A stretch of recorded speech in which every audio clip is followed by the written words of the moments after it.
Hi all, it's great to be here with you again on our YouTube channel. I've decided to make this video because I feel full of joy today, and I wanted to share with you why. I'm not full of joy because I'm loving isolation, because I'm not. It's tough for us all, isn't it? I'm also not full of joy because everything's going smoothly. As this video shows, because it isn't. I'm not full of joy because I've just finished a run early this morning, but that really did help. I really did value that run. Actually, it isn't even because the whole street where I live came out at 8 p.m. last night and clapped the NHS and other key workers.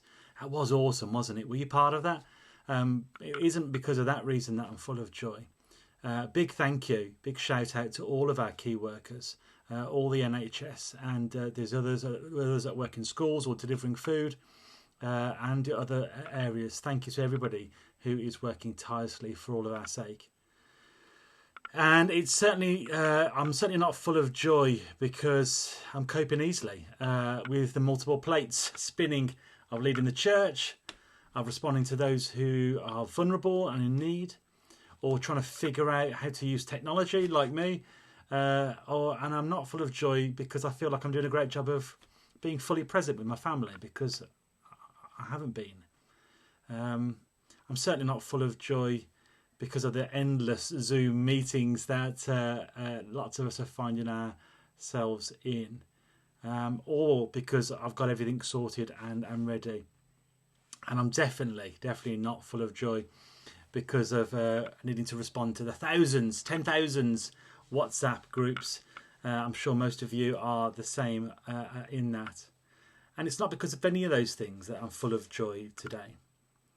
I'm full of joy because God is here in the midst with me. And He's saying to me, it's okay. He's saying to me, I know. He's saying to me, we'll get through this together. This morning I have been using the Lecto 365. I think a lot of you have as well. And it used the verse, Romans 15 verse 13. And it says this: may the God of hope fill you with all joy and peace as you trust in Him, so that you may overflow with hope by the power of the Holy Spirit.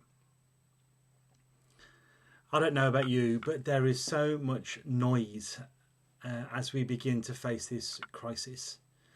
When I say noise, what I'm meaning is just information beamed into our homes through every screen, every device that we seem to own. It's making it so difficult, isn't it, to be still and know that the great I am, God, is with us. And I spoke on that last week about being still in knowing that He's God. But that's been really tricky, hasn't it, this week? Because we are getting constant broadcasted news on our TV screens or on our devices. This can scare us. We're also, everyone's hastily setting things up, including ourselves, setting up lots of ways in which we can connect with people and support people and help people. And there's just lots and lots and lots of new things being set up, including things like this. Apologies if we have added to that noise. I know some of you were added to about the 10th WhatsApp group yesterday, and you said, I've had enough, I can't cope. Completely understand if we've added to that noise. We're also getting loads, aren't we, of generous offers of help and support from organisations, for me, from other church streams, people offering content, offering clarity about how to cope during this lockdown. Everything from financial clarity to resources to help families and those who are vulnerable. And if we aren't careful, if we're not careful, that noise, that cacophony of noise can easily overwhelm us.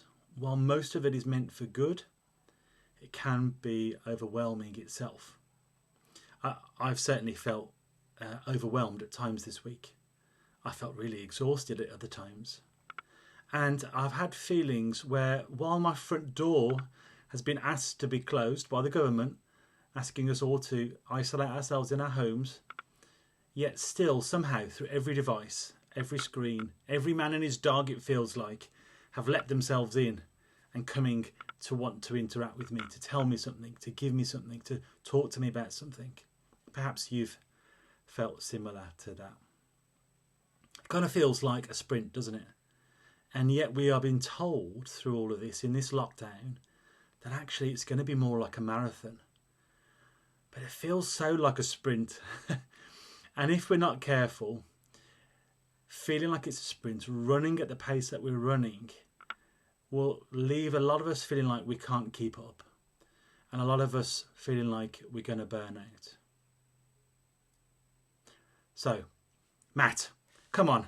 You said you were full of joy, and here you are telling us all the doom and gloom. Get to the point, quick, before you leave us in this place. My apologies. Let me get to why I'm feeling so joyful. I want to use the idea, if I can, of the fact that I went running this morning. I went out this morning about 9 o'clock in the end. I didn't get up early, and I decided to go out for a run. Something I've always used to do, but haven't been able to do over the last few weeks and months. But this week again, I've begun to try and prioritise it for my own well-being, physically but also emotionally. And it's given me an opportunity to pray around the streets. I've been running around Brandhall, praying over every street. So if you live in Brandhall, know that I've been praying for you as I've run past your house. But it's not that I want to speak about. What I want to speak about is this idea, the metaphor of going running. And going running for a great distance, going running for a marathon. To do that, you do need several things. You need to have the right kit. You need to have the right equipment on. Too many layers, too hot, or there's chafing and all sorts of pain attached to it. Too little clothes. You need the right kind of material clothes to enable that flexibility as well as breathability to help you in that time. You need to stay hydrated. You need to hydrate beforehand and hydrate during and after. Otherwise, you will quickly not be able to run as far as you wanted to run. And there's other things. There's other things that you need to do, like all the other training runs beforehand. But to get to training for a marathon, these are the things you need. And yet, I don't know, maybe you've been running like me. I can have all the kit on. I can be always hydrated and ready to go as I want to be. And then I start to set out on that road. And oh my goodness, that first mile. That first mile is always a killer. Our body's trying to adjust. It's going from 0 to whatever speed we can go. Our lungs, our heart are beginning to complain because we're putting them under pressure. It's gone from a state of rest to a state of elevated activity. We can get really cold in these thin breathable kit that we're wearing. And like me, maybe if you have been running, you might think, you know what, I'm not sure this run's going to be a good run and maybe you feel like you want to turn back or you want to give up. In that first mile, we can consider all those things, especially if we're sprinting rather than pacing ourselves.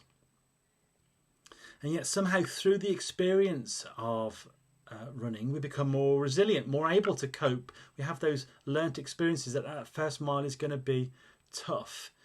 We learn lessons about what pace we can go, what terrain we can manage, whether we can do up hills or whether how we need to adjust our speed and as we go over different terrain. And we grow through it all.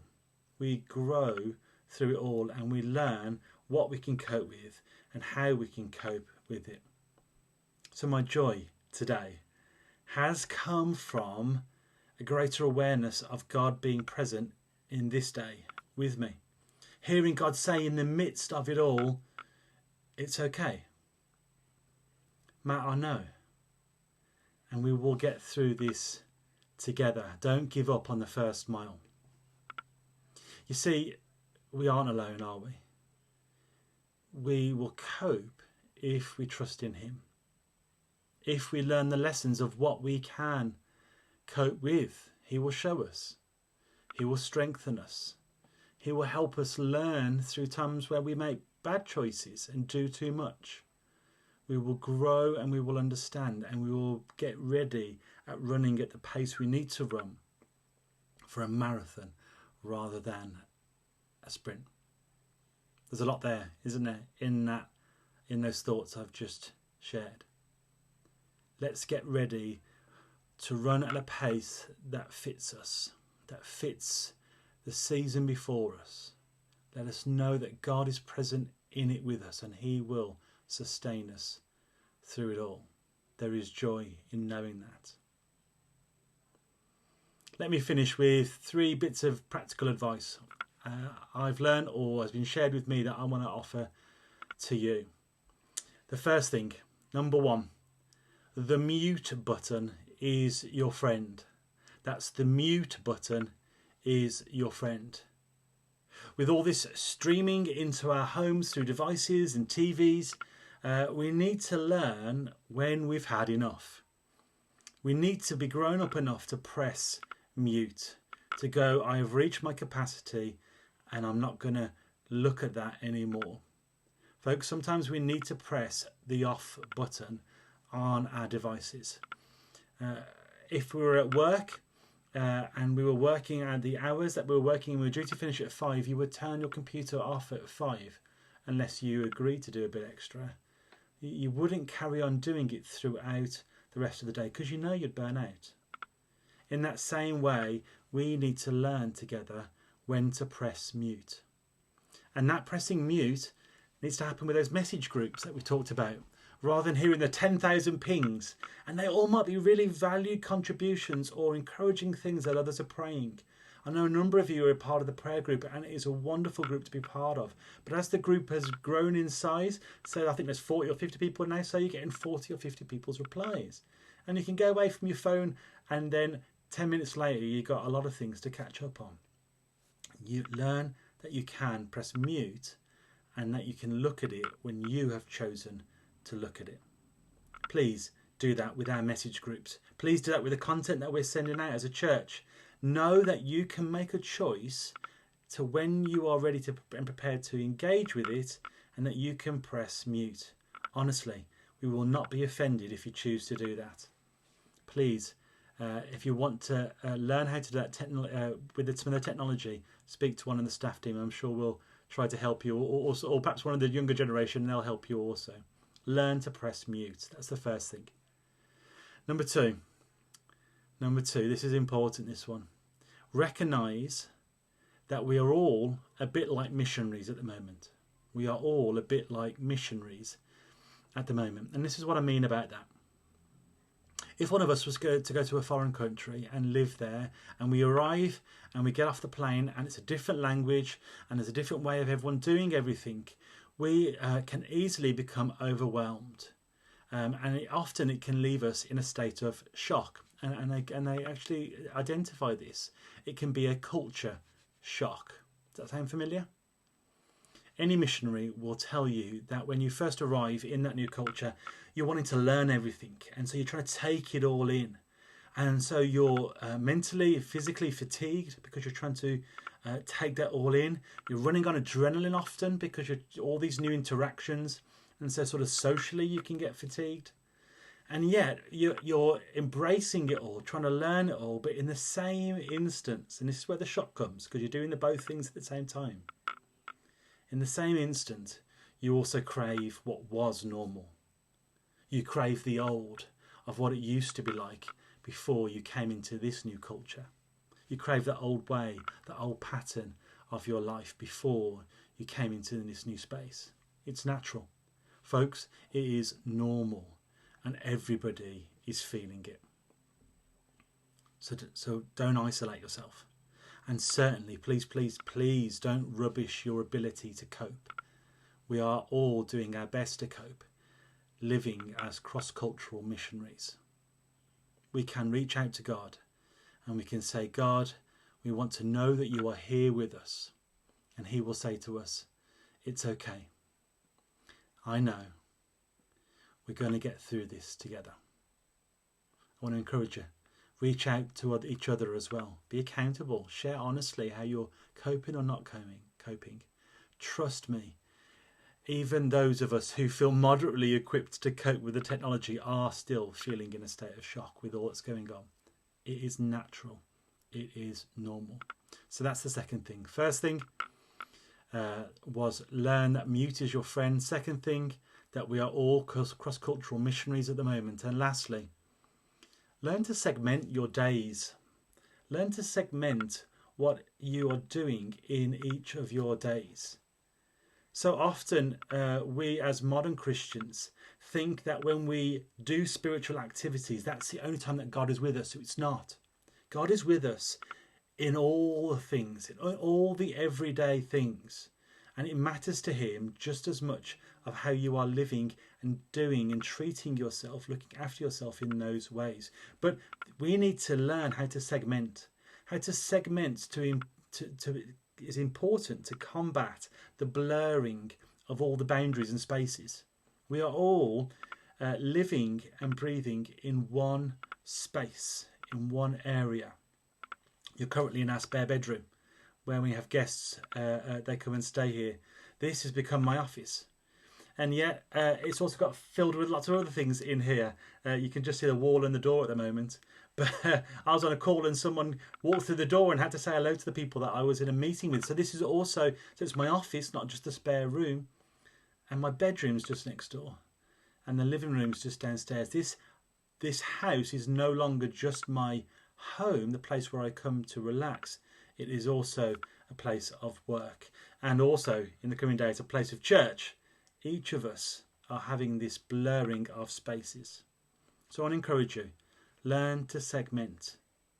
Have some time where you do some work. It's important. Even if you're retired or you're chair bound, or if you feel stuck or if you feel unwell, have something that you can view as work.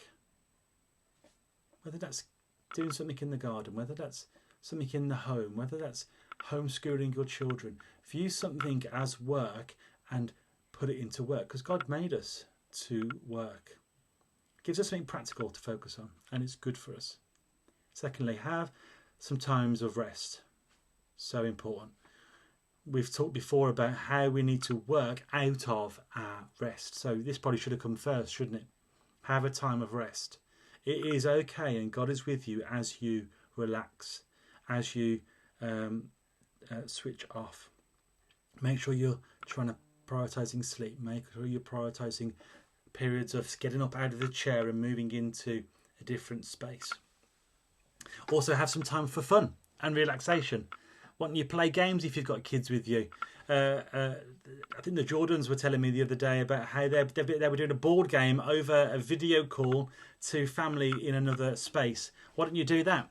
There's loads of other ideas out there of how you can participate with other people with using video calls. Perhaps you want to watch some telly. Perhaps you want to listen to some music or play some music. Perhaps you want to do some art. Have some time of fun and relaxation, because God's in that as well.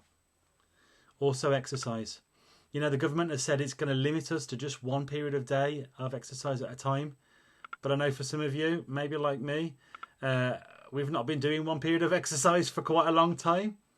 Maybe this is a challenge, as it were, for each of us to exercise once a day.